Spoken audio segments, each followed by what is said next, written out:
Oke,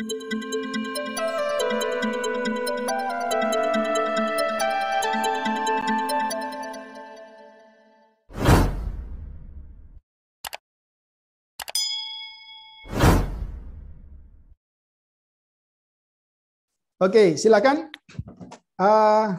Mazmur 23 dibaca satu orang satu ayat sebentar.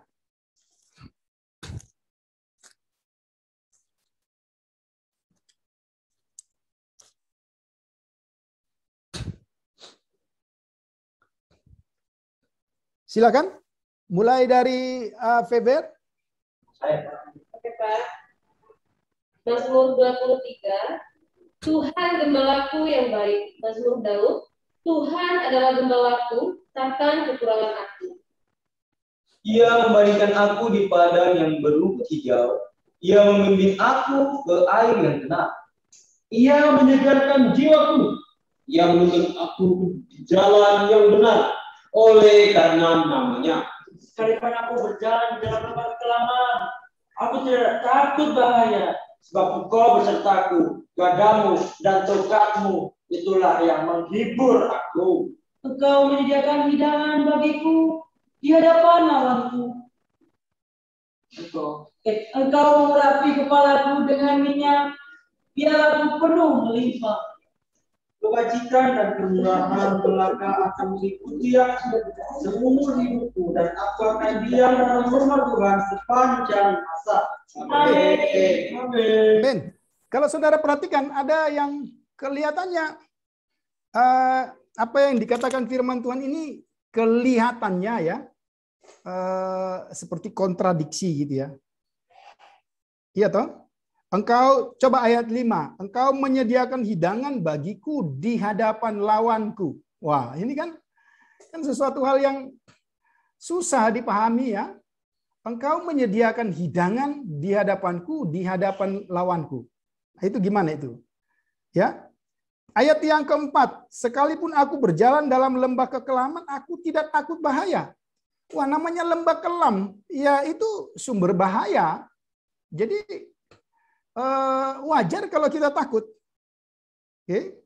Nah, yang lebih kelihatan loh ya. Kontradiksi, coba saudara perhatikan. Gadamu dan tongkatmu itulah yang menghibur aku. Gimana bisa? Kalau saudara kena pukul tongkat dan gada, langsung bilang, terima kasih Tuhan, enak. Gitu ya. Ya Malaki. Kalau kena pukul, berterima kasih atau bilangnya apa? Aduh, gitu ya. Ya kalau contoh ya, misalnya, ya ini hanya contoh teman-teman. Kalau tiba-tiba Feber dapat SP, langsung bilang, terima kasih ya Pak Edi, terima kasih, banget puji Tuhan, gitu ya. Gitu. Wah, ini gimana ini nggak salah ini ya. Jadi bagian-bagian ini kita harus baca. Tuhan ya, ayat 1 lagi. Jadi nanti kita bisa lihat ya. Jadi banyak yang kadang-kadang kita baca, ya sudahlah kita nggak ngerti, biarin aja kan gitu. Tuhan adalah gembalaku, takkan kekurangan aku. Wow. Jadi orang yang punya gembala dan gembalanya itu Tuhan, dia tidak akan kekurangan. Ya, satu kali saya mengajar bagian ini di satu kelas, udah agak lama ya. Waktu saya bilang, ini jaminan kita bahwa Tuhan adalah gembalanya, tidak akan kekurangan aku. Tiba-tiba seorang bertanya, Pak, gimana mau menafsirkan Alkitab ini? Padahal kan kita selalu kekurangan katanya. Gimana? Ya, saya masih ingat badan orang itu gede, ya besar. Ya. Terus dia bertanya di depan saya, ya seperti Effendi itu, tapi lebih canggih laptopnya dari Effendi. Ada di depannya itu ada laptop, ya. Pakaiannya Pak Agus, ya. Tubuhnya gede, berarti kan banyak makan kan? Dia bilang, gimana kita memahami ini Pak? Wah, saya senyum. Oh iya, kamu bilang kamu kekurangan ya. Jadi makanya firman Tuhan ini salah. Gitu? Ini akan ada 9 orang ini ya, 10 orang ini. Iya, selalu saya ingat 9 karena itu namanya Sinona 1 belum tercatat di kitab Syakat, bukan di kitab kehidupan. Ya. Jadi kalau saudara katakan, oh, aku banyak kekurangan kok. Ini gimana caranya? Ya, Timo masih kurang, masih merasa kekurangan? Iya. Iya. Itu kan? Oke. Saya mau tahu dulu siapa yang di sini yang merasa kekurangan ya. Oke. Honest masih kurang? Tidak, Pak. Oke. Oke, pasti dia ada alasannya. Coba yang kurang angkat tangan, yang tidak nggak usah angkat tangan, yang kurang. Oke. Cuman 5 orang ya, berarti sama. Ya, kenapa? Apa yang jadi kekurangan? Nah, sekarang gini. Kalau saudara merasa kurang, ya, saya mau kasih tahu satu hal. Kalau saudara bisa mendefinisikannya, maka saudara akan menemukan saudara cukup apa kurang. Ya, coba definisikan kata cukup. Ya, apa yang kita butuhkan itu. Tapi itu tidak kurang. Coba. Jadi kurang yang saudara perhatikan ya. Maka untuk teman-teman yang angkat tangan, tapi bukan hanya mereka, ini kebanyakan kita begitu. Ya, coba lihat pertanyaan saya. Kurang yang saudara merasa kurang, keinginan saudara atau kebutuhan saudara? Keperluan ya? Iya. Bisa ya? Keinginan. Tapi saudara masih bisa, masalahnya saudara masih bisa duduk di sini. Saudara masih makan, saudara masih, saya nggak tahu kurangnya di mana. Oke Pak, saya belum punya uang 500.000 untuk weekend. Ini kurang atau kurang? Kan gitu tuh. Nah, saudara perhatikan. Saya ingin kita real. Waktu pertanyaan ini saya ingat di kelas ya. Saya samperin dia, ya ini di depan kelas. Saya katanya, kamu kurang ya? Iya. Oh gitu. Saya tanya, kamu lihat nggak laptop saya yang depan? Dulu laptop saya masih belum ini. Ada laptop, ini kan sederhana sekali kan. Mungkin agak lebih kecil. Ya, tapi ya seperti saudara. Kamu lihat nggak laptop saya yang sana? Lihat. Mau nggak tuker? Saya bilang. saya oh enggak Pak, itu kan pasti laptop Bapak itu kan lebih murah. Saya lebih mahal. Oke. Saya tanya, kamu berat badannya berapa? Oh. Terus bajumu ini berapa? Waktu saya tanya dia, akhirnya dia bilang, iya ya Pak. Ternyata saya nggak kurang. Yang ada adalah saya nggak bisa memahami apa kata cukup. Maka saudara perhatikan ya, saya ingin bawa dulu kita kepada bagian ini. Ya, mengapa kita merasa kurang? Karena kita tidak memahami apa kata cukup. Ya, kurang menurut saudara. Makanya kalau saudara perhatikan doa Paulus, ya, yang dia katakan, Allah akan memenuhi apa yang kamu perlukan. Nah, pertanyaan saya, kalau you bilang sekarang kurang karena apa yang saya perlukan, betulkah itu hari ini kamu perlukan? Tanpa ada itu, apakah ada yang kurang? Pak, saya butuh laptop. Iya. Ada yang nggak pakai laptop di situ? Tapi ternyata dia nggak kurang. Karena dia masih bisa pakai tangannya untuk nulis. Saya sedang khotbah ini. Saudara perhatikan. Nah, mengapa satu kata yang diucapkan oleh Tuhan Yesus dalam doa Bapa kami? Cukupkanlah, berikanlah kami makanan kami yang secukupnya. Saudara perhatikan. Jadi sangat beda tipis antara apa yang menjadi kebutuhanku, kebutuhanmu, dengan apa yang menjadi keinginanku dan keinginanmu. Iya dong. Nah, kalau saudara katakan saudara kurang hari ini, Berarti apa ya? Kita harus kita pikir-pikir lagi. Tuhan adalah gembalaku. Saudara perhatikan. Penulis kitab ini adalah Daud. Ya. Dia tidak menulis ini berdasarkan teori. Dia tidak menulis ini dengan pengetahuannya yang dia dapatkan dari orang. Tapi dia menulis ini berdasarkan pengalaman. Dia peternak, dia gembala. Ya. Nah, saudara perhatikan, sebagaimana dia mencukupi, dia membimbing domba-dombanya ke air yang tenang, ke rumput.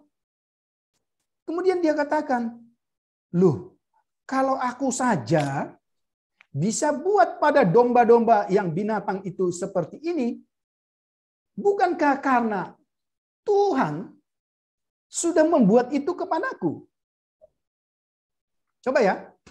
Jadi waktu Daud ngomong seperti ini bukan teori, tapi itu pengalaman hidup. Ya.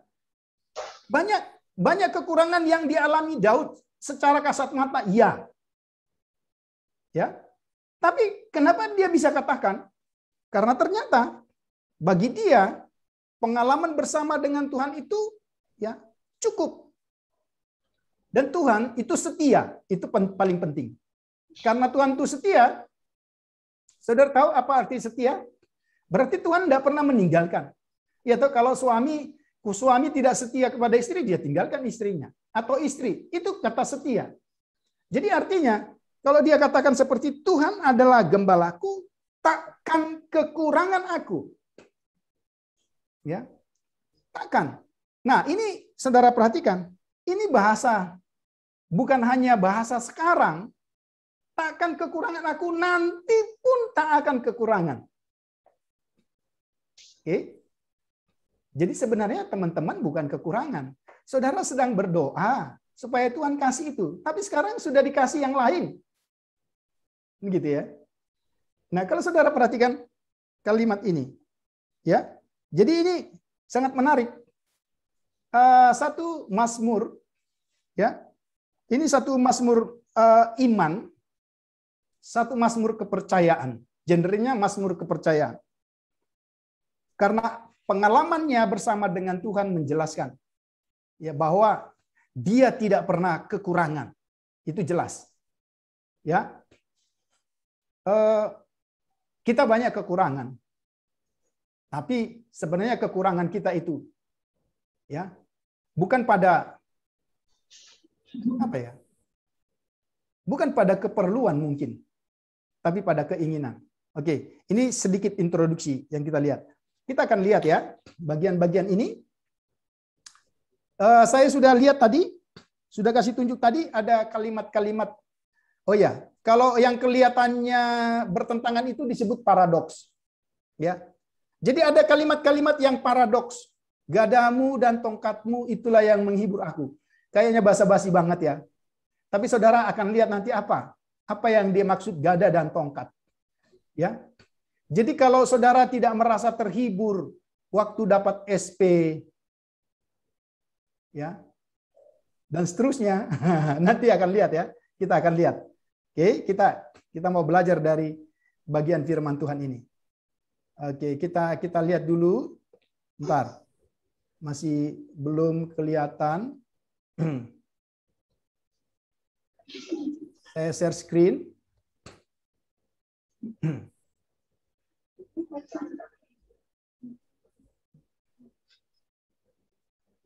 Oke, saudara perhatikan.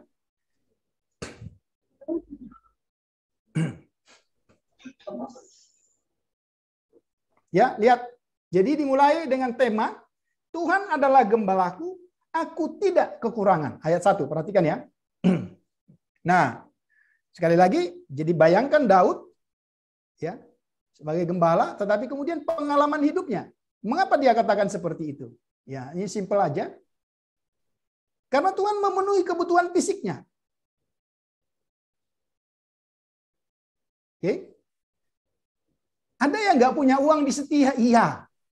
Betul ya? Ini yang 10 orang ini kira-kira berapa banyak yang tidak punya uang ya secara Saya nggak tahu. Tapi saudara makan nggak? Puji Tuhan ya. Ya, puji Tuhan ya. Jadi saudara perhatikan ya. Ya. Nah, ini padang rumput hijau. Ya, ini makanan. Air yang tenang, ini kebutuhan secara fisik. Tapi bukan hanya fisik, saudara. Ya, yang saudara harus perlu koreksi adalah ini. Kebutuhan jiwa. Apa kebutuhan jiwanya? Ya. Ya. Saudara hari ini sedang stres? Ya, saudara perhatikan. Saudara hari ini sedang takut? Saudara hari ini sedang ragu-ragu? Ini kebutuhan jiwanya. Jadi saudara perhatikan ya. Jadi dimulai dengan tema Tuhan adalah gembalaku, takkan kekurangan aku. Ya, saudara perhatikan. Maka ada kesimpulan, karena Tuhan adalah gembala yang membuat aku tidak kekurangan, maka kesimpulannya aku tidak takut. Ya, sebab Tuhan bersertaku. Jadi istilah kekurangan, ya maaf, istilah tidak pernah kekurangan di sini, saudara perhatikan ya. Secara prinsip, saudara harus perhatikan dari kata aku tidak takut sebab Tuhan besertaku. Kalau Tuhan beserta kita, ya itu yang ingin dikatakan Daud. Tuhan besertaku itu cukup. Saudara tahu Tuhan, mengapa dia katakan? Jadi dia tidak berteori. Mengapa dia katakan dia tidak takut dan tidak pernah kekurangan? Karena sumber, saya ulangi, karena sumber kehidupan secara jasmani dan secara rohani ada bersama dia. Ya. Jadi saudara perhatikan ini. Sumber ya, secara jasmani dan rohani ada bersama dengan dia. Oke. Nah, kita lihat sedikit ya dari bahasa Ibrani-nya. Tuhan menyediakan kebutuhan jasmani. Ya. Oke. Oke, kita lihat aja dulu nanti kita lihat bagian lainnya. Aku tidak kekurangan. Oke, saudara perhatikan. Coba buka Mazmur 34 ayat 10. Jadi di bagian lain juga ternyata dia katakan seperti itu.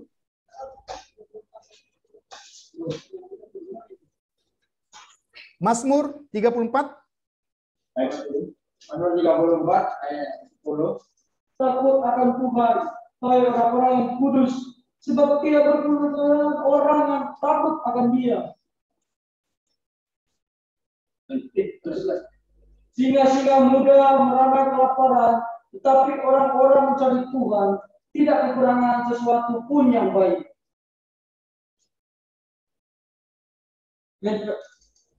Ada suara, Pak. Ya, saudara bisa perhatikan itu. Ya, ini sangat jelas. Jadi aku tidak kekurangan. Ini menjelaskan kepada kita apa yang akan terjadi. Bentar.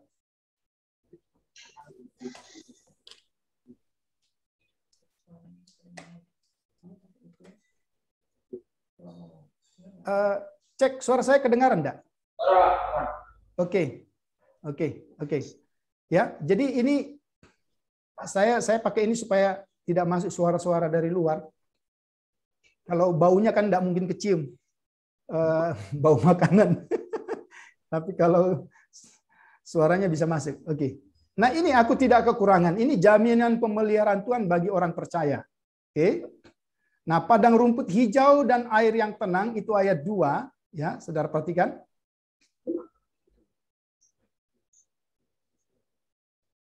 Nah, ini juga yang dikatakan oleh Tuhan Yesus. Maka apa ya? Bunga di padang dia hiasi, ya. Burung itu dia pelihara, bunga di padang. Jadi ini dia memberi gambaran. Dan saya sangat yakin firman Tuhan ini, ya. Persoalannya mengapa orang seringkali merasa Tidak sesuai karena tidak diyakini dan tidak dia dilakukan firman Tuhan ini. Jadi padang rumput hijau dan air yang tenang. Ya. Tuhan menyediakan segala yang diperlukan orang percaya sebagai pemelihara. Ya. Ini yang kita lihat. Nanti saudara bisa lihat Matius pasal yang ke-6. Menyegarkan jiwaku. Ya. Ya, membimbing aku ke jalan yang benar. Nah, saudara perhatikan. Ketika saya tadi katakan, ketika saya bertanya, apakah saudara kekurangan? Ya. Tahu nggak saudara? Kita selalu berpikir apa? Kita selalu berorientasi apa? Waktu saya tanya, apakah saudara kekurangan? Semua kita seringkali berpikir atau berorientasi pada kebutuhan secara fisik. Iya kan? Padahal yang dimaksudkan oleh firman Tuhan ini jelas. Ini tidak hanya berbicara tentang kebutuhan secara fisik, tetapi juga bicara tentang kebutuhan secara rohani, secara jiwa. Saudara tahu, kalau kebutuhan saudara secara fisik terpenuhi, oke, tapi saudara stres, saudara lihat nggak? Orang-orang yang badannya bangka, itu, apa bengkak itu gemuk sekali, itu ada ketidakseimbangan di situ. Saya mau cerita, saya tidak menyinggung siapa-siapa, tapi saudara perhatikan, karena saya juga belajar dan saya bisa mengalami meskipun bentuknya lain. Yang saya katakan tadi, badannya besar, bangka, ya, itu kan kebutuhan secara fisik, oke kan, makan terus. Tapi saudara tahu, mengapa orang tidak terkontrol makannya? Stres. Ya. Perhatikan ya, orang stres, satu, banyak makan, itu satu. Yang kedua, orang yang badannya kurus kering pun karena tidak bisa makan, karena stres juga. Yang ketiga, ya, waktu saudara stres, khususnya nanti mengikuti UAS, UTS, dan sebagainya ya. Saudara tiba-tiba di bagian tubuh saudara tiba-tiba ada gatal. Tiba-tiba, ya, biasanya di wilayah-wilayah yang sensitif di sini, maaf, di paha, di tangan, gatal, airnya, itu juga akibat stres. Saya sebutkan. Saudara susah tidur, juga akibat stres. Saudara kebanyakan tidur, juga akibat stres. Perhatikan. Nah, jadi perhatikan ya. Secara jasmani dia, wah, mengalami makan terus. Tapi hatinya gelisah. Hatinya takut. Buat apa? Tapi aku hanya punya apa ya? Makanan yang seringkali disajikan itu apa? Piano, tempe ya. Teman-teman dulu itu bilang piano katanya. Tempe atau tahu yang kotak itu hanya makan itu sama sayur asem. Ya. Tapi hati kita bersuka cita. Wah, itu nikmat banget. Ya, daripada saudara makan pizza yang 2 meter itu berkali-kali, ya, kolesterol. Karena apa? Karena saudara diguncang rasa kekhawatiran, ketakutan. Wah, lihat. Jadi saudara perhatikan. Sebenarnya yang menjadi kebutuhan kita bukan hanya secara jasmani, tapi secara rohani. Ini sangat penting. Ya. Jadi kita lihat. Kalau apa yang dikatakan pemazmur di sini, ya, ini sangat jelas. Menyegarkan jiwaku. Saudara nanti perhatikan di bagian itu, ya, kebutuhan apa yang pertama dipenuhi? Kita lihat nanti ya. Tuhan sebagai penuntun. Ya, sehingga dombanya tidak tersesat. Ya, saudara punya guidance. Apa yang menjadi guidance saudara sekarang? Supaya saudara tidak tersesat. Kebenaran. Kebenaran Allah di mana? Di sini. Ya. Maka aku tidak kekurangan di sini, kita harus lihat. Bukan hanya dari sisi secara jasmani, tetapi secara rohani. Nah, ini kan janji firman Tuhan. Dan kalau kita belum tiba pada standar ini, maka ada pertanyaan, ada big question. Why? Mengapa aku mengalami kekurangan itu?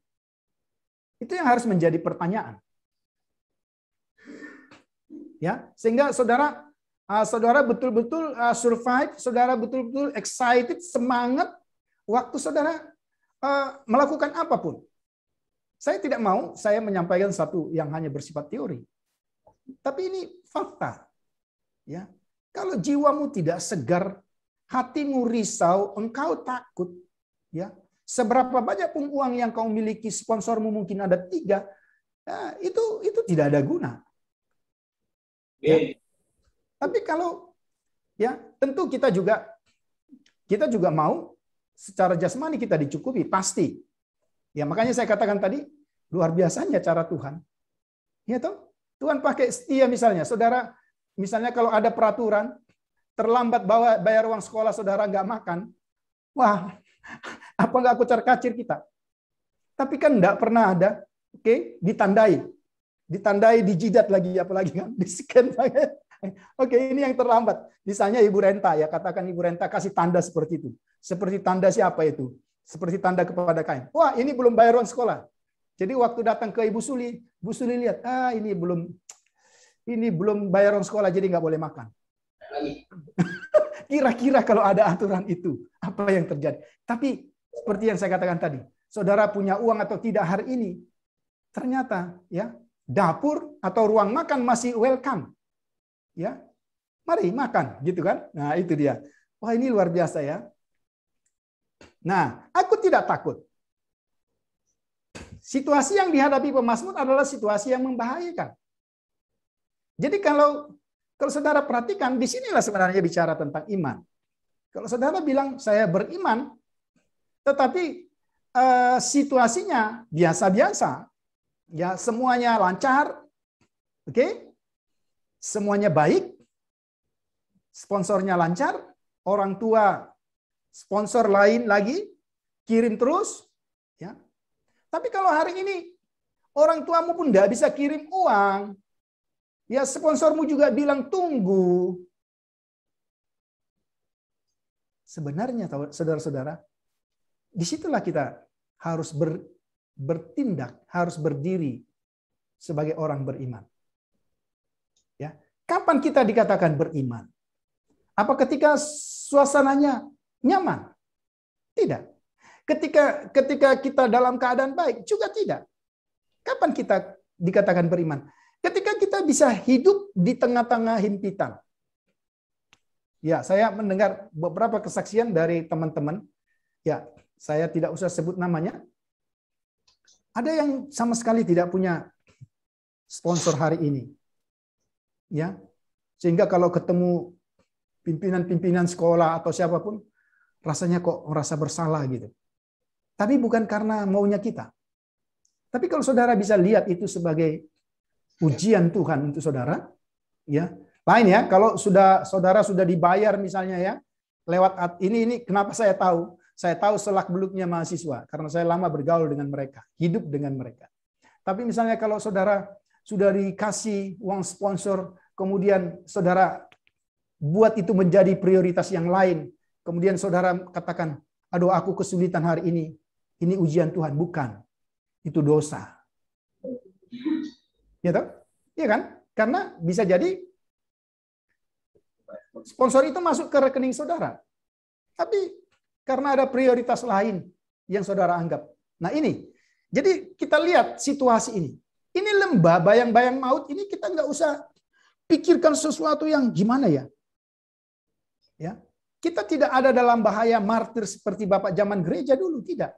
Tapi kesulitan-kesulitan hidup yang kita alami hari ini bisa jadi lembah bayang-bayang maut bagi kita. Situasi yang membahayakan. Ya, apa itu? Nah, kalau saudara lihat konteks Daud, ini jelas. Waktu dia bawa domba-domba itu dari kandang menuju padang rumput, dia tidak melewati jalan tol. Dia melewati jalan setapak, dia melewati lembah, jurang, dia jalan-jalan berliku. Dan saudara tahu, dia akan bertemu dengan binatang-binatang buas yang siap memangsa domba-dombanya. Nah, ini perhatikan. Maka saya katakan, penulis ini tidak omong kosong. Penulis ini sedang mengungkapkan praktek imannya yang telah menang kepada kita. Ini kita perhatikan. Jadi saya harap waktu kita belajar tafsir ini, kita juga boleh terbangun. Ya, bukan hanya secara teori, saudara bisa khotbahkan ini, is oke, tapi apa yang paling penting menurut saya adalah prakteknya, pengalaman saudara bersama Tuhan. Oke? Alasan ketidaktakutan pemazmur ini, ya, Tuhan menyertai. Ya. Nah, ini, ya silakan. Silakan tanya. Toilet, Pak. Toilet. Oke. Oke. Saudara perhatikan ya. Tuhan menyertai, Tuhan memakai gada dan tongkat, merupakan alat pelindung dan penuntun bagi domba. Ya, jadi saudara perhatikan. Sekarang saudara akan mengerti mengapa tongkat dan gada itu menghibur. Kalau tidak ada tongkat dan gada, domba akan celaka. Domba akan tersesat. Kalau tidak ada disiplin, kalau tidak ada ketentuan, peraturan, katakanlah SP, ya. Kemudian ada mahasiswa, ini contoh-contoh ya, saya tidak berharap. Ada mahasiswa melakukan pelanggaran, ya, moral dan sebagainya. Kemudian dia bebas. Kemudian dia tidak merasa bahwa dia tidak bersalah karena tidak ada gada dan tongkat. Saudara, tahu akibatnya? Dia akan celaka. Jadi, maka memang firman Tuhan katakan begini. Waktu pertama kali kita diganjar, itu nggak enak. Ya kan? Di dalam Petrus kan katakan, waktu kita kena ganjaran, waktu kita kena pukul pertama sekali, itu kan nggak enak. Apa ada yang bilang, oh enak, terima kasih lagi dong? Enggak kan? Tapi saudara perhatikan, apa yang dikatakan firman Tuhan? Tapi ganjaran itu akan mendatangkan pertobatan, dan pertobatan itu akan mendatangkan sukacita. Ini artinya kalimat ini. Saudara bisa bayangkan, kalau tidak ada tongkat dan gada di tangan Musa, di tangan Daud. Saudara bisa bayangkan, bagaimana nasib domba-domba yang dia gembalakan? Habis jatuh ke jurang, satu, habis diterkam mangsa. Apa itu? Bukan mangsa, pemangsa binatang buas. Saudara tahu kan? Salah satu karakter dari domba, tahu? Karakter domba itu, ya, salah satu, ya, keras kepala. Yang kedua apa? Suka keluyuran. Jadi maka domba itu harus betul-betul dikawal, ya. Lain dengan bebek. Saudara, satu kali saya jalan di satu kampung itu ya. Jadi ini saya alami dulu. Saya ada di antara perbukitan dan ada jalan, kemudian di sebelahnya itu ada danau. Jadi kami mau pelayan. Tiba-tiba mobil yang kami tumpangi itu berhenti. Ya kebetulan saya ada duduk di depannya. Saudara tahu kenapa berhenti? Ada ratusan bebek sedang jalan. Menyeberang jalan. Bebek itu panjang. Supaya saudara tahu bedanya bebek dengan domba. Tahu nggak? Siapa yang menggiring bebek itu? Siapa yang ngangon bebek itu? Anak kecil, anak remaja, mungkin usia 13-14 tahun. Saudara tahu dia hanya pegang satu kayu kecil di belakang ini. Itu bebek lurus. Gitu ya. Berarti bebek itu kan binatang yang taat ya. Tahu aturan gitu ya. Ya. Atau kalau saudara lihat semut kan selalu berpapasan. Tapi domba, jangan harap, dia keras kepala. Dia banyak. Makanya kalau saudara perhatikan, mengapa Tuhan Yesus juga memakai perumpamaan domba yang tersesat? Karena salah satu sifat domba itu suka keluyuran. Jadi saudara bisa bayangkan, kalau sekarang saudara ngerti ya, mengapa dikatakan tongkatmu dan gadamu itulah yang menghibur aku. Saudara bisa bayangkan, kalau gembala tidak pegang tongkat dan gada, bagaimana nasib domba-domba itu? Saya sudah jelaskan tadi. Paling tidak ada dua. Satu, dia akan jatuh ke jurang atau tersesat. Satu. Yang kedua, dia akan jadi makanan binatang buas. Ya. Maka kalau ini kita terapkan juga, ya saya mau katakan, memang waktu kita mendapat ganjaran itu, pertama firman Tuhan kan sudah katakan tadi, gak enak. Tapi kemudian, sesudah kita merasakan tidak enak itu, kita sadar, wah kita bisa bangkit, dan itu membuat kita bersuka cita. Oke? Jadi saudara memahami sekarang kalimat-kalimat yang paradoks tadi ya. Oke, sekarang kita lihat lagi. Kalau ada yang mau bertanya silakan ya. Oke. Berikutnya.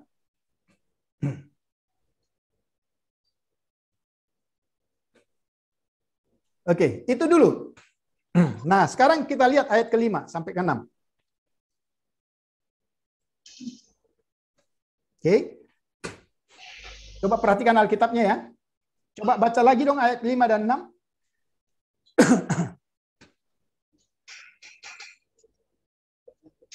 Silakan. Engkau hidangan bagiku di hadapan lawanku. Engkau mengurapi kepalaku dengan minyak. Pialaku penuh melimpah. Kebajikan dan kemurahan kuasa akan mengikuti aku seumur hidupku, dan aku akan diam dalam rumah Tuhan sepanjang masa. Oke, saudara perhatikan. Setelah kita mempelajari, maka kalau saudara lihat ayat 1 sampai 4, oke, itu ada satu topik. Iya kan? Bicara tentang gembala. Tapi coba lihat ayat 5 dan 6. Kayaknya nggak nyambung ya. Betul nggak? Kelihatannya nggak menyambung dari ayat yang keempat. Engkau menyediakan hidangan bagi lo. Ini sekarang bicara apa? Maka sekarang gini. Ketika saudara membaca buku interpretasi tentang Mazmur 23, ada dua pendapat. Yang pertama katakan bahwa Mazmur 23 itu memang mutlak bicara tentang gembala. Ya. Tapi ada yang kedua, dan saya lebih sepakat yang kedua. Sebenarnya Mazmur 23 tidak hanya bicara tentang satu topik. Bukan hanya bicara tentang gembala. Saya ada alasannya. Ya. Ayat 5 dan 6 itu bicara tentang tuan rumah yang baik. Jadi silakan saudara mau mengikuti nggak apa-apa, tidak ikut nggak apa-apa. Karena ada alasan. Jadi ada dua gambaran yang jelaskan Mazmur 23. Yang pertama itu bicara tentang gembala yang baik. Ya. Tapi kemudian itu bicara tentang tuan rumah yang baik. Meskipun ada dua pandangan itu. Ya. Kenapa? Karena tiba-tiba ini konteksnya, suasananya sudah beda. Engkau menyediakan hidangan bagiku di hadapan lawanku. Oke, saudara tahu? Berarti ini suasana pesta, suasana perjamuan, suasana di mana seorang menyambut saudara di dalam satu tempat. Saya lebih tertarik dengan itu. Jadi setelah saya belajar, ya nggak apa-apa. Tema besarnya gembala. Tapi ada poin kedua di situ. Ya, bahwa ternyata Alkitab juga mencatat bahwa Tuhan itu juga digambarkan seperti tuan rumah yang baik. Ya, kalau lihat Injil Yohanes ya banyak gambaran tentang Tuhan, pintu, gembala dan sebagainya ya. Jadi banyak sekali gambaran-gambaran. Nah, ini yang kita lihat. Nah, pastilah saya punya alasan untuk itu. Kalau saudara perhatikan, ya. Ya, saudara lihat di situ, menyediakan hidangan, ya, mengurapi dengan minyak. Ini saudara perhatikan, dia tuan rumah itu pasti menyediakan hidangan Ya, mengurapi dengan minyak, itu ayat 1. Perhatikan. Kebajikan dan kemurahan. Jadi ini gambaran tuan rumah future, eskaton, eskatologi. Kebajikan dan kemurahan mengikuti itu di bumi. Lihat ya. Itu ayat 2. Bukan itu yang kedua di sini dari ayat yang kelima ini. Ya, kalau saudara perhatikan, saya hanya menggambarkan saya. Nah, diam di dalam rumah Tuhan sepanjang masa, ini kekekalan. Ini, saudara perhatikan, ini jadi satu contoh atau tugas yang dilakukan oleh seorang tuan rumah. Meskipun tuan rumah yang baik di sini bukan hanya tuan rumah yang bersifat kekinian, tapi juga menggambarkan tuan rumah nanti pada kekekalan. Jadi saudara diberkatinya bukan nanti saja, tapi saudara harus diberkati sekarang. Jadi kebajikan dan kemurahan mengikuti itu di bumi. Ya. Nah, saudara perhatikan, menyediakan hidangan, mengurapi dengan minyak, ini gambaran-gambaran kekinian. Ya. Tetapi kalau saudara perhatikan, diam dalam rumah Tuhan sepanjang masa, ini kan tidak bicara sekarang toh, tapi nanti. Ya, maka satu kali ada seorang mahasiswa WL, ya dia sudah semangat, tapi dia pilih lagu penutupnya begini, lagu penutup ibadah. Maksudnya sudah kita mau bubar terus dia tutup dengan lagu, ku ingin tetap di sini menikmati bait-Mu. Saya bilang siapa yang mau di sini terus? Saya kan harus pulang ke rumah kan gitu. Jadi pilih lagu juga kan harus. Ya, tapi kalau lihat bagian ini ya, sini ya di dalam rumah Tuhan sepanjang masa itu bicara tentang kekekalan. Oke. Ya, itu yang ketiga ya, saudara perhatikan. Nah, lihat. Gambaran tuan rumah yang baik digambarkan di Alkitab. Saudara perhatikan. Ya, memberi salam kepada tamu, mencium tamu. Ya, saudara perhatikan, tidak ada tuan rumah yang lebih baik dari tuan rumah yang dijelaskan di dalam Alkitab. Ya, ini kultur, ini budaya dalam orang Yahudi. Kalau saudara perhatikan, mengapa saya katakan tidak ada tuan rumah yang lebih baik dari budaya dalam konteks Yahudi? Saudara masih mengingat ya, misalnya ketika peristiwa Sodom dan Gomor, Sodom ya, masih ingat kan peristiwa itu ya? Ketika ada dua orang tamu atau 3 orang tamu itu yang datang, 2 orang tamu itu, yang adalah malaikat datang ke rumah Lot kan? Iya kan, bermalam, kemudian yang ternyata itu malaikat. Kemudian orang di Sodom itu datang apa? Bergerombol mendobrak pintu rumah Lot, betul? Ya, waktu itu saudara perhatikan. Kemudian mereka katakan begini, tolong keluarkan tamu-tamumu itu, kami mau pakai mereka. Saudara lihat istilah pakai di situ, bukan pakai mereka supaya jadi pembantu di rumah atau kerja. Pakai di situ sodomi, perkosa mereka. Kalau mereka laki-laki ya laki-laki perkosa laki-laki. Perhatikan itu ya. Nah, saudara perhatikan, ini satu hal yang agak susah diterima. Lot bilang apa? Jangan kamu ganggu tamu-tamuku. Lihat. Ya, ini sulit diterima oleh Akan. Dia katakan, aku punya anak perempuan, silakan. Lihat penghargaan kepada seorang tamu. Ya, itu luar biasa. Masih banyak contoh lain. Coba saudara perhatikan ini. Ya. Jadi kita lihat, mencium tamu, melepaskan sepatu tamu, mencuci kaki tamu, mengurapi kepala tamu. Jadi perhatikan, saya ada dasarnya mengapa saya katakan sebenarnya ini bicara tentang tamu tuan rumah yang baik. Oke. Memberi minum dan makan. Lihat.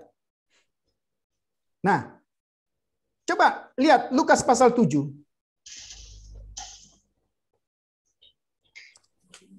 Lukas pasal 7, waktu Waktu Petrus bilang apa kepada Tuhan Yesus?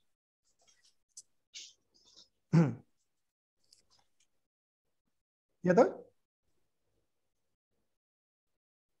Itu ayat keberapa ya? Oke, mulai dari ayat 36 kalau saudara baca. Ya. Waktu mereka masuk, ya, dikatakan seorang Farisi mengundang Yesus untuk datang makan di rumahnya. Oke, saudara perhatikan. Yesus datang ke rumah orang Farisi itu lalu duduk makan. Kemudian ada seorang perempuan berdosa. Oke, dia ambil minyak buli-buli, oke, pualam berisi minyak wangi. Lihat ayat 38, sambil menangis ia berdiri, pergi berdiri di belakang Yesus dekat kakinya lalu membasahi. Lihat, ini tamu istimewa. Jadi yang diurapi itu tamu-tamu istimewa, saudara perhatikan. Oke, saudara perhatikan, waktu perbuatan perempuan ini diprotes, kemudian Tuhan Yesus bilang apa sama Simon?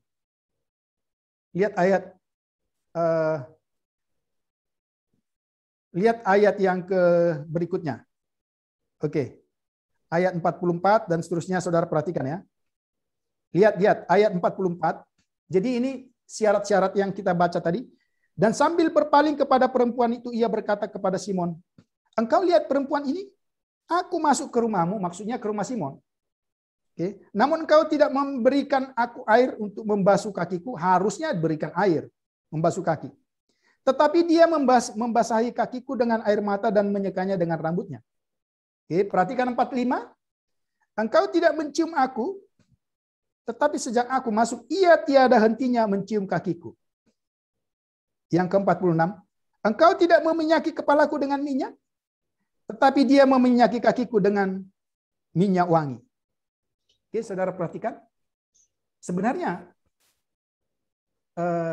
Tuhan Yesus ingin menegur muridnya, tetapi juga orang Farisi yang hadir pada waktu itu. Jadi saudara perhatikan, kalau dia tamu khusus, tamu istimewa, ya, kakinya harus dibasuh, dicium, oke, kemudian meminyaki dengan kepala. Inilah yang digambarkan oleh Daud, ya. Tapi rupanya penggambaran ini menyinggung Simon karena waktu Simon ternyata masuk ke waktu Yesus datang ke rumah Simon, Simon nggak melakukan hal yang sama. Jadi dia melanggar tradisi, adat istiadat yang ada pada waktu itu. Jadi saudara perhatikan, mulai dari 1, 2, 3, 4, 5, 6, ini adalah ciri dari tuan rumah yang baik. Coba sekarang buka Mazmur 23-nya. Ya, tadi sudah dibaca oleh Weber. Itu kan jelas sekali. Mazmur pasal 23 tadi kan jelas. Ya. Kalau saudara memperhatikan di situ. Ya. Engkau menyediakan hidangan bagiku di hadapan lawanku. Oke, ini yang jadi persoalan. Tapi ciri-ciri tuan rumah yang baik dijelaskan di sini. Oke, kita lihat ya. Ya. Tuhan sebagai tuan rumah yang baik di hadapan musuh-musuhku. Ya, frase ini menjelaskan satu konteks yang khusus di mana pemazmur mendapat penghargaan sebagai tamu kehormatan yang memperoleh penghargaan dari tuan rumah. Ya, tamu yang hadir waktu itu sama ya. Waktu Tuhan Yesus hadir di rumah orang Farisi, ya saudara perhatikan dia menjadi tamu kehormatan, tapi di antara tamu-tamu itu saudara perhatikan ada musuh-musuh yang membenci Yesus. Contoh lain, waktu Yesus pergi ke Yeriko, dia minta, "Hei, Lazarus." Apa ya? Iya, Lazarus turun dari sana karena di situ tempatnya Sakeus.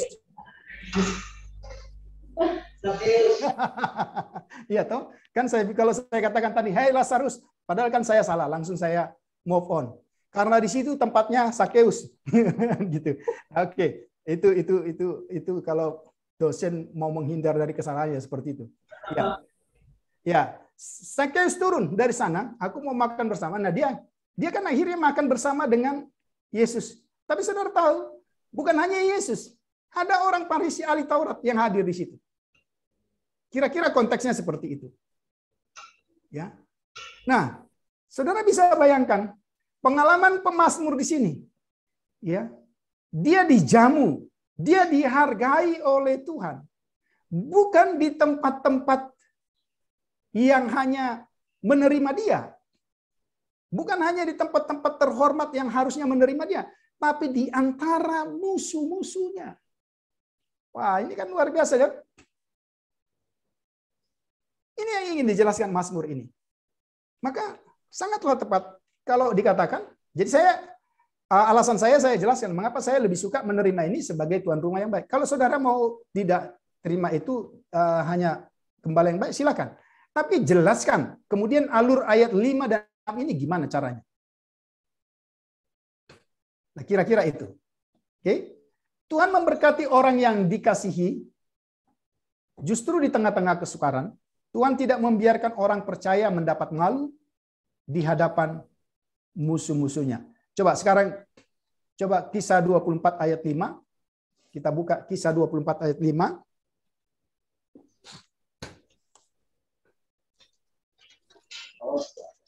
Kisah 24 ayat 5, silakan salah seorang membaca.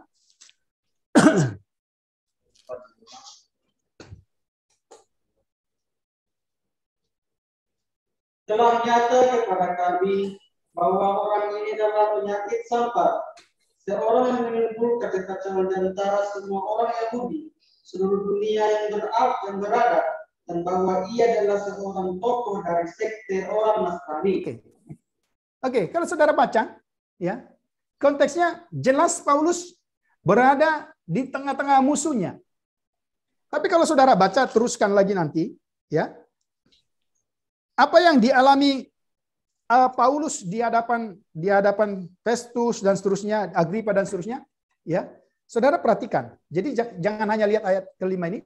Itu justru terbalik. Mereka tidak menemukan sesuatu. Bahkan mereka dikatakan dalam satu, wah, aku hampir gila kalau menerima teori Paulus ini karena apa yang dia katakan itu benar. Jadi ada pembelaan Tuhan justru di tengah-tengah kesukaran, di tengah-tengah musuh yang berusaha membinasakan orang-orang percaya itu. Itu yang kita bisa lihat. Oke. Nah ini, sehingga kita bisa memahami Tuhan sebagai tuan rumah yang baik. Perhatikan yang kedua, kebajikan dan kemurahan sepanjang hidupku. Ya, jika kita mengikuti Tuhan, maka kebajikan dan kemurahan atau kasih setia akan mengikuti kita. Ya, kita buka Matius 6 ayat 33 supaya kita tidak baca semua ayat, hanya 33. Matius 6 ayat 33.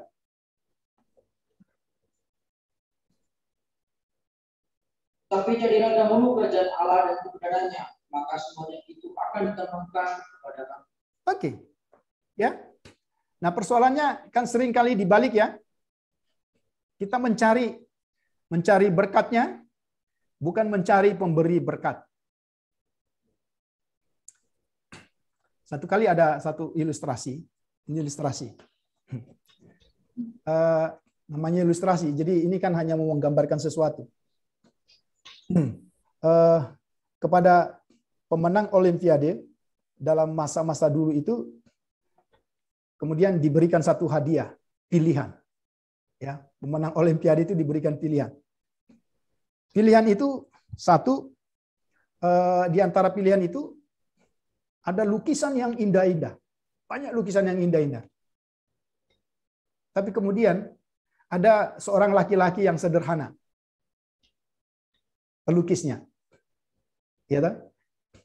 Kemudian beberapa pemenang Olimpiade ini kemudian diperhadapkan kepada pilihan itu. Ya. Dan hampir semua memilih lukisan yang indah-indah itu. Yang sangat mahal harganya, langka. Karena waktu lukisan itu dipajang kan, wah itu para atlet yang menang itu kan makin pamornya makin naik toh. Dan kalau dia jual itu berkatnya kan luar biasa. Hampir semua memilih lukisan yang indah. Tapi ada satu atlet yang berpikir lain. Dia katakan, boleh nggak aku pilih laki-laki yang saya belum tahu namanya. Karena dikatakan dia pelukis salah satu lukisan yang indah itu. Panitia bilang boleh. Dia pilih laki-laki itu, saudara. Saudara tahu apa di balik pemikirannya? Kalau kita memilih berkat, kelihatannya real ya. Kita lagi diberkati betul ya. Kita punya uang, kita punya apa saja, kita punya kehormatan, kita punya popularitas, kita punya banyak teman. Kalau kita jual, oh, itu kan real ya, betul ya. Oke. Tapi teman ini berpikirnya lain. Kalau saya milih berkat, berkatnya kan bisa habis. Popularitas saya kan juga berakhir. Kalau saya jual, habis, uangnya habis. Tapi kalau saya pilih pelukis, saya bisa minta dia melukis kapan saja.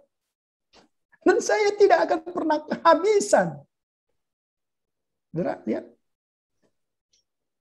Kita selalu memilih dengan kasat mata kita. Tapi ini kan ilustrasi. Ya.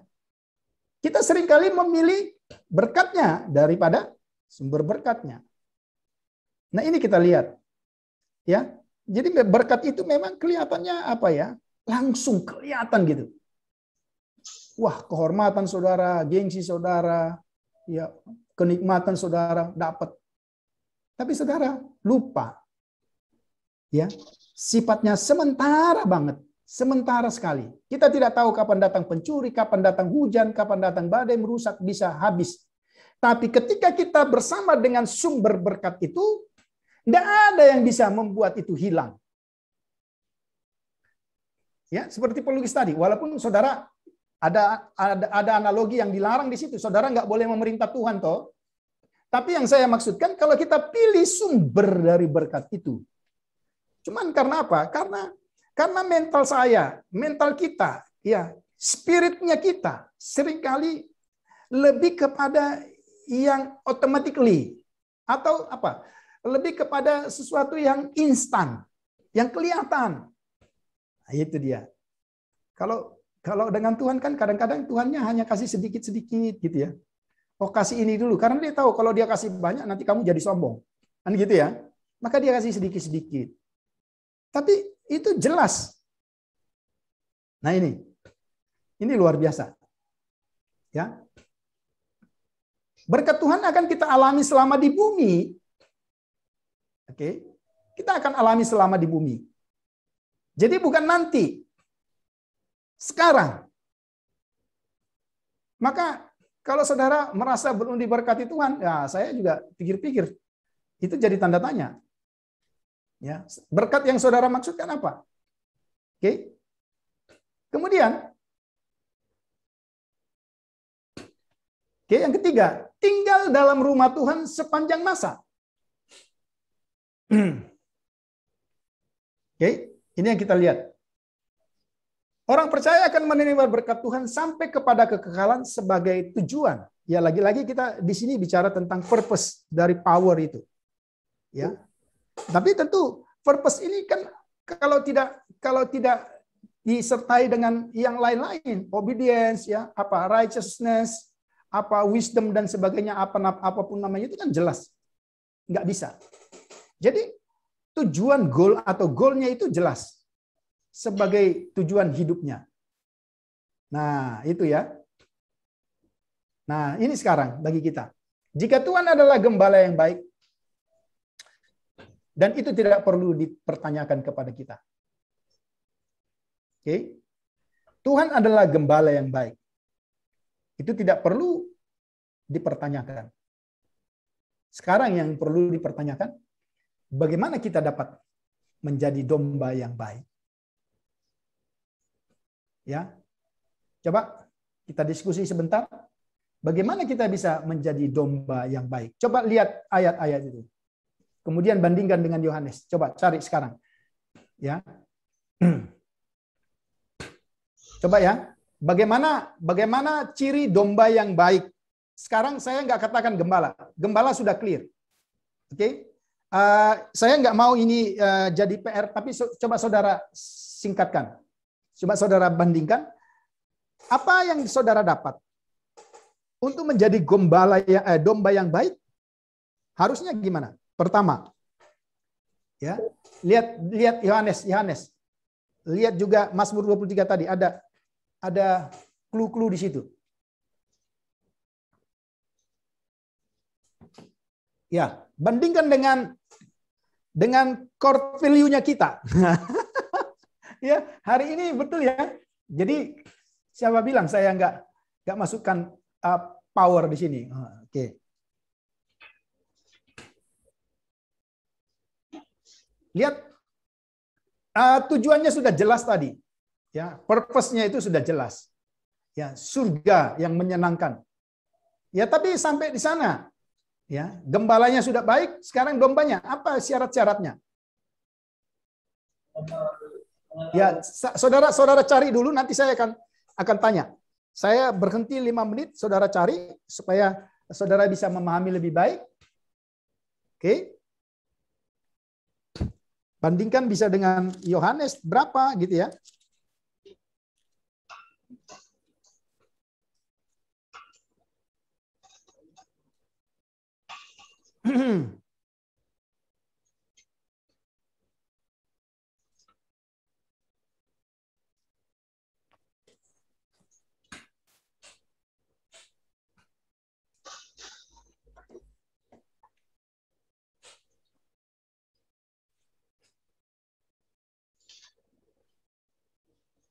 Oke. Jika Tuhan adalah gembala yang baik, bagaimana kita dapat menjadi domba yang baik?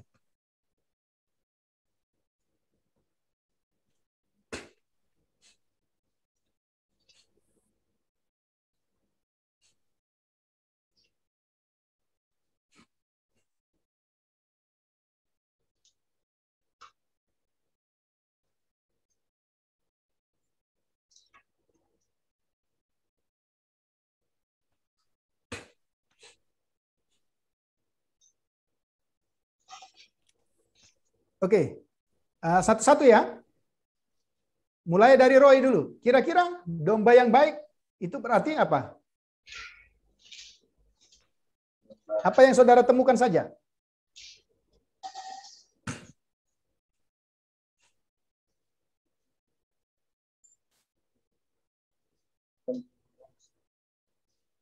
Tinggal dibalik aja dari gembala yang baik. Dalam Injil Yohanes atau apa itu bisa. Ya.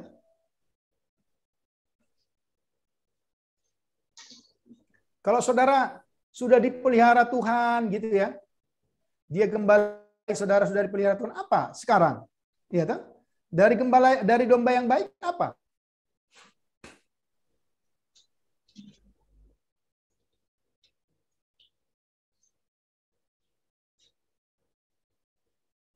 Ada?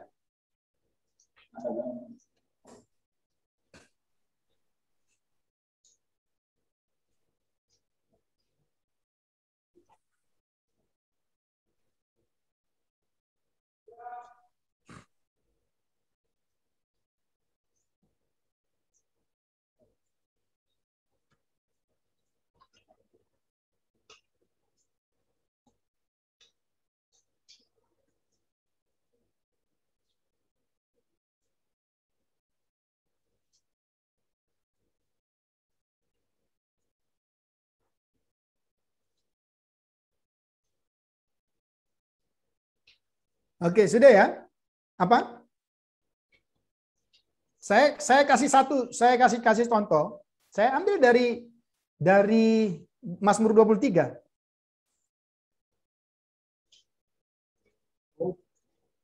Itu contoh. Itu kan dikatakan gembala kami, gembala kita, gembala kamu, gembala mereka, gembalaku, Berarti salah satu kriteria domba yang baik itu dia harus memiliki hubungan secara pribadi dengan gembala. Iya kan? Iya, Pak. Oke, yang kedua, Feber, yang saya mau baca. Yang kedua itu ini Pak. Domba yang baik mengenal gembalanya. Ya, domba yang baik mengenal gembalanya. Oke, masuk dalam kriteria ini ya. Jadi mengenal itu bisa memiliki hubungan. Oke. Apa konkretnya mengenal?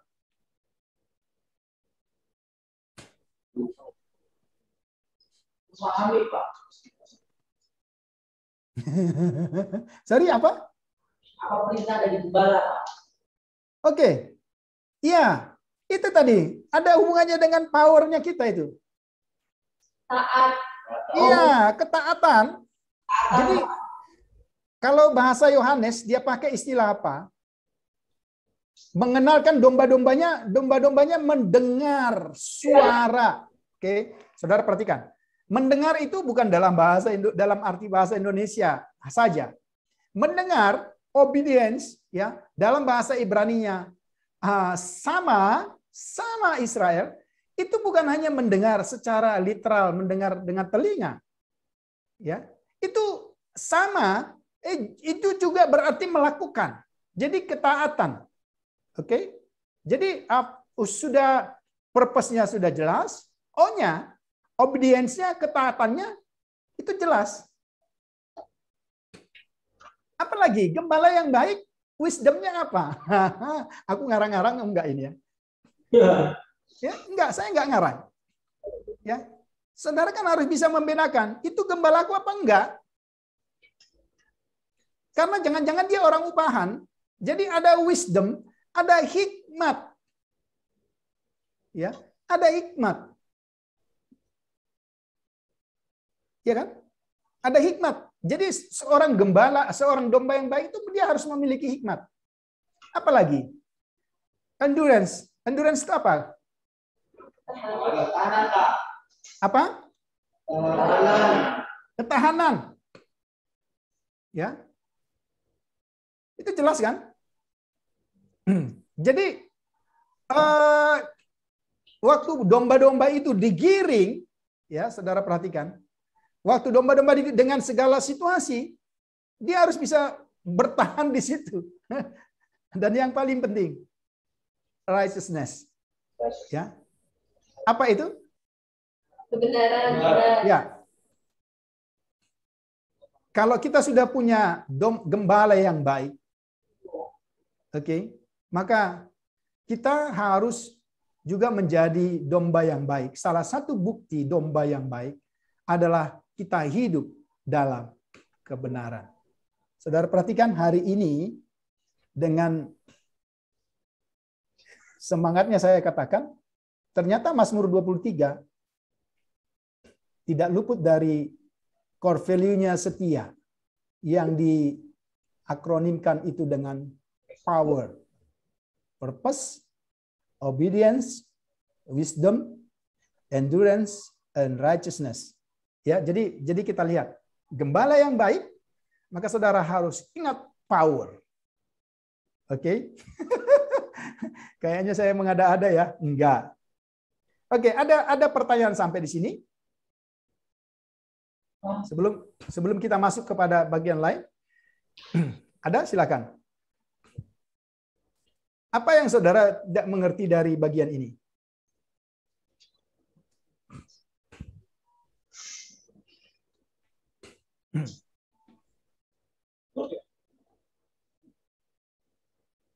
Kalau ada, saudara bisa bertanya ke saya. Dia bukan malah bertanya, malah minum. Iya, silakan. Baca belakang ya, Pak. Iya. Kalau dari sini kedengaran, Pak. Oke, dari situ kedengaran. Saya mau tanya di bagian ayat yang kedua bagian B itu, Pak. Sana dikatakan, ia membimbing aku ke air yang benar. Kalau kita pikir memang domba itu kan dituntun untuk meminum air, yang sumur, ke laut, kemana, sungai. Ya. Kalau kita contohnya kita gunakan ayat ini untuk khotbah di depan jemaat, ini kita ibaratkan seperti apa, Pak? Apakah air itu bisa tafsirkan sebagai firman Tuhan atau sebagai apa? Oke. Kalau saudara perhatikan ya, ya jangan dipreteli ya, nggak boleh ya. Jadi kalau saudara pernah lihat tadi saya nggak pernah mempreteli ayat, kemudian terjemahkan satu-satu gitu ya, nggak. Oke, saya melihat ada pertanyaannya si Ones, jangan sampai ini nanti mempreteli rumputnya. Yang saya ingin jelaskan pertama, perhatikan. Oke.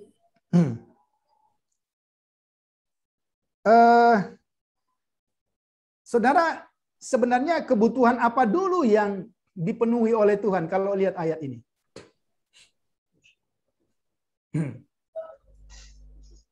Oke. Saudara perhatikan ayat 2 dulu. Ia membaringkan aku di padang yang berumput hijau. Ya, saudara perhatikan. Jadi sebenarnya bukan kebutuhan fisik yang pertama. Ia membaringkan aku. Jadi rest dulu, ketenangan bagi domba-domba yang sudah jalan jauh gitu ya. Ayo tenang dulu. Ya. Saudara, ya kalau mau aplikasi, ini aplikasi, bukan preteli. Ya, yang sudah berjalan, ya Tuhan memberikan istirahat, Tuhan memberikan damai, Tuhan memberikan rest bagi domba-dombanya gitu ya.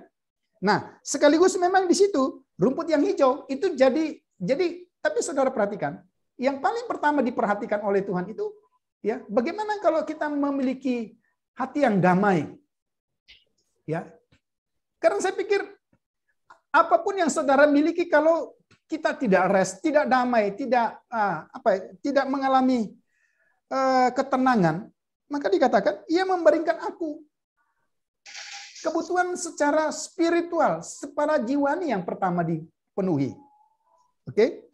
Nah, kemudian kalau saudara ia membimbing aku ke air yang tenang. Air sumber kehidupan. Ya, kalau konteks ini memang itu real, air yang tenang. Yang menjadi pertanyaan, iya, lihat, Tuhan selalu memberi yang terbaik. Kalau saudara perhatikan, dia memberi kepada air yang meluap, air yang deras. Ya, kalau literal ya, apa yang terjadi? Ya, bukannya minum, bukannya dahaga, hanyut, mati. Jadi perhatikan, berkat Tuhan itu tujuannya justru membuat kita tenang, membuat kita cukup, membuat kita damai. Kalau berkat Tuhan itu akhirnya membawa ketidaktenangan, maut, akan kematian, nah, ini kita perlu bertanya. Contoh ya, satu kali bangsa Israel bersungut-sungut kepada Tuhan. Saudara tahu sungut-sungut mereka. Bukan karena tidak ada makanan. Perhatikan, ini lagi-lagi saya mau katakan, mereka tidak pernah bisa bersyukur. Ada makanan. Tapi karena hanya mana. Dan kita, nanti saya akan jelaskan pada konteks lain. Mengapa mana. Tapi oke, ada mana. Berarti kan bukan tidak ada makanan. Tapi karena hawa nafsu rakus, keinginan, perhatikan. Maka ada banyak orang bilang, aku kurang, aku tidak cukup. Tapi keinginan sebenarnya ada. Oke, saudara perhatikan ya. Ini analoginya. Tuhan kasih berkat. Saudara tahu berkatnya? Ya, Tuhan dengan ketapelnya yang ajaib itu, ya, itu bunuh burung semua tuh. Burung puyuh itu mati, habis jatuh di peternakan. Oke, saya pakai istilah ketapel Tuhan. Nanti dalam teologi lain kita belajar itu. Saudara tahu, orang yang tidak tenang jiwanya, perhatikan teman-teman, ini dicamkan baik-baik. Orang yang gelisah, orang yang berdosa, orang yang dikuasai hawa nafsu rakus, minta berkat sama Tuhan. Tuhan kasih berkat itu, saudara perhatikan. Berkat itu bukan membawa ketenangan, bukan membawa kedamaian. Tapi burung itu mereka makan karena hatinya rakus. Mereka makan dengan lahapnya, makan bunuh kata orang Papua. Makan bunuh sampai bodoh. Keluar dari hidung, dari telinga. Itu kira-kira. Saudara tahu? Berkat itu justru membawa kematian. Tapi kalau air yang tenang, ya, itu bisa tidak menghanyutkan. Jadi berkat itu, berkat yang disediakan Tuhan itu memang air yang tenang. Ya, berkat yang membuat kita damai. Bukan berkat yang diminta oleh orang-orang rakus. Ya, kalau saudara mau lihat contoh itu, saudara buka Bilangan pasal ke-11 ya. Itu jelas sekali. Orang-orang rakus itu mati. Dan nama itu akhirnya disebut dengan Kibrot Tawa. Jadi ayat 2 itu jelas. Saudara jangan menggambarkan air itu firman, enggak ada gambaran itu dikatakan. Jadi jangan pernah menggambar-gambarkan. Tapi yang ingin kita katakan, kalau dia domba, pasti ke air yang tenang. Kalau air yang tenang itu kan ya selain kita bisa minum, ya kita tidak was-was kalau airnya deras. Ya, kita mau minum aja serba salah kan gitu. Iya kan? Oke. Teman-teman, memang di dalam Alkitab air juga bisa digambarkan seperti, tapi tidak ada kesan itu. Jadi teman-teman jangan pernah jatuh kepada penafsiran yang disebut dengan alegoris. Oke. Gitu ya, apa? Ones ya. Jadi air yang tenang itu adalah berkat yang memang betul-betul ya. Dan kalau saudara perhatikan, ternyata bukan kebutuhan jasmani dulu. Ya, membaringkan. Iya, dia tahu ini kan sudah capek ya. Ya, kalau kita bayangkan secara real, ya perjalanan dari kamu itu kan butuh waktu, lewat lembah kan, lewat apa? Wah, dibimbing gitu ya. Capek. Oke, baring dulu. Sambil baring, saudara lihat. Sambil dia istirahat, sambil tenang, menikmati berkat rumput. Wow, luar biasa ya. Pernah saudara bayangkan Tuhan memelihara saudara seperti itu? Ya. Dalam ketenangan, dalam kedamaian, Tuhan memberi saudara berkat juga secara jasmani. Wow, luar biasa. Apa yang kurang? Ya. Saya harap kalau saudara juga, kita merindukan pengalaman pemazmur ini terjadi dalam hidup kita terus-menerus. Saya pikir saya sudah mengalami, saudara juga sudah mengalami. Tapi kita harus terus. Oke? Dan hari ini kita belajar satu mazmur, tapi mazmur ini menurut saya nggak ada habisnya untuk kita pelajari dan khotbahkan, kita alami. Gitu ya. Oke, satu pertanyaan yang baik. Ada pertanyaan yang kedua? Ya, Timo, silakan.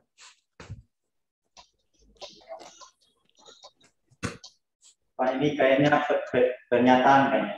Oke. Mari kita dengarkan pernyataannya. Ya, sebelumnya terima kasih. Iya, terima kasih. Tadi yang awal Bapak ada kasih sesi pertanyaannya itu, aku jawabnya kurang. Nah, saya kembalikan dengan saya rasa terbeban dengan pertanyaan saya. Nah, yang saya rasakan di sini ini sedikit ya, izinkan saya bicara waktunya. Ya. Yang bahkan yang saya merasa kurang itu secara jasmani saya pribadi, saya merasa itu semua kita alami yang sama. Tapi yang rasa kalau itu sesuatu yang ganjal, saya tidak mensyukuri kalau ternyata itu berkat yang secukupnya yang Tuhan berikan itu setimpal, tidak ada kekurangan apapun, apa. Ternyata hal ini membuat saya tidak menghargai atau mensyukuri pemberian Tuhan. Nah, dalam arti saya kaitkan dengan Keluaran 20 ayat 2 dan 3, di mana Tuhan mengingatkan bangsa Israel. Kamu loh tidak menghargai, akulah yang bawa, atau aku yang menuntun kalian keluar dari tanah Mesir, dari tempat perbudakan. Nah, terus sekarang di ayat yang ketiga itu menunjukkan bahwa kalian bukan lagi itu menyembah aku, tapi kalian menyembah Allah lain. Dalam arti saya juga menyimpulkan dalam kehidupan saya, ternyata saya tidak menghargai apa yang Tuhan kasih.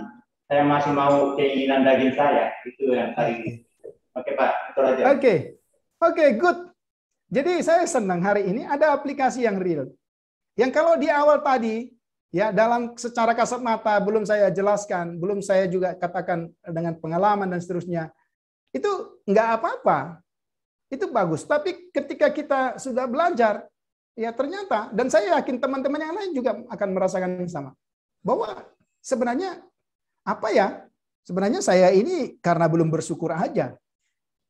Ya. Kok saya hanya lihat sesuatu yang kurang, sebenarnya itu bisa nanti. Tuhan bilang, sekarang apa ketika yang kamu katakan kurang itu belum saya berikan, kemudian kamu mati? Enggak juga. Nah, makanya ya salah satu untuk mengantisipasi itu benar. Saya sangat appreciate dengan pernyataan Timo. Apa? Thanksgiving. Ya. Thanks God for your all blessed for me. Ya, terima kasih untuk semua berkat-Mu bagi saya. Ya, hari ini, besok, dan seterusnya. Karena ternyata yang saya bilang kurang, itu bisa jadi keinginan saya, bukan kebutuhan saya. Ya, tetapi fakta memang kalau kita merasa, karena kita kan memang sedang dalam proses itu. Ya, karena ternyata bicara tentang kekurangan di sini, pertama-tama bukan hanya kekurangan secara jasmani. Kalau kita menemukan itu dalam diri kita, justru kan ini yang dikatakan firman Tuhan. Bahwa firman Tuhan itu ditulis untuk menjadi pelajaran bagi kita. Jadi kita harus belajar dari situ kira-kira. Sehingga pertanyaan ini nanti akan semakin, jawaban tentang kekurangan akan semakin menipis. Itu satu proses. Itu kalau berarti yang tidak menjawab mereka yang ideal, bukan. Mereka menjawab kurang, itu proses. Dan saya pikir kita semua mengalaminya. Oke? Dan terima kasih hari ini saya menemukan satu aplikasi yang saudara alami sendiri dari pembelajaran yang sangat singkat ini. Iya, ternyata waktunya sudah habis. Oke, kita berakhir sampai di sini. Ya, saudara pelajari lagi, ya. Saudara pelajari, selain saudara pelajari, saudara bahkan di berbagai tempat dengan tentu kalau Tuhan mengurapi saudara, ya saudara perdalam, ada hal-hal yang saudara bisa memahami lebih baik lagi, ya. Jadi itu ya, jangan hanya dipelajari, dipraktekkan. Paling tidak pertama, ya saudara khotbahkan, saudara weekend nanti apa? Jadi pakai, ya. Daripada saudara cari-cari kan gitu ya. Masih harus belum tentu penjelasannya gimana, tapi kalau sudah belajar bersama di kelas kan itu lebih, ya pasti ada kurangnya, tapi kita bisa lihat lebih baik. Oke, terima kasih untuk teman-teman hari ini bisa belajar bersama saya Effendi Tobing dalam Boker Top Channel. Hari ini memang mudah-mudahan bisa ini direcord dengan baik oleh host. Sehingga nanti saya bisa publish kalau di-record. Karena saya pikir, kenapa hanya untuk 10 orang? Banyak orang lain yang bisa mendengar ini, bisa diberkati kan? Saya berpikir begitu. Jadi tidak berpikir, wah apalah, hanya untuk dapat, apa itu sekedar susu kribi, gitu ya. Bukan hanya itu. Tapi bisa untuk, semoga hostnya bisa merekod dan mengirim ke saya. Ya, kemarin hari Senin saya sudah mencoba satu mata kuliah Ibrani di Sekolah Tinggi Alkitab Surabaya. Saya record sendiri, saya publish gitu ya. Ya lumayan. Ada orang-orang yang belajar. Ya, meskipun ini kan apa adanya, tidak diedit gitu ya. Ya sudah nggak apa-apa. Nanti kita bisa belajar lagi. Teman-teman nanti kalau ini memang, ya saya akan share. Jadi maaf kalau saya merepotkan saudara untuk buka HP. Saya akan share kalau ini terrecord. Tapi kalau enggak ya maaf. Oke?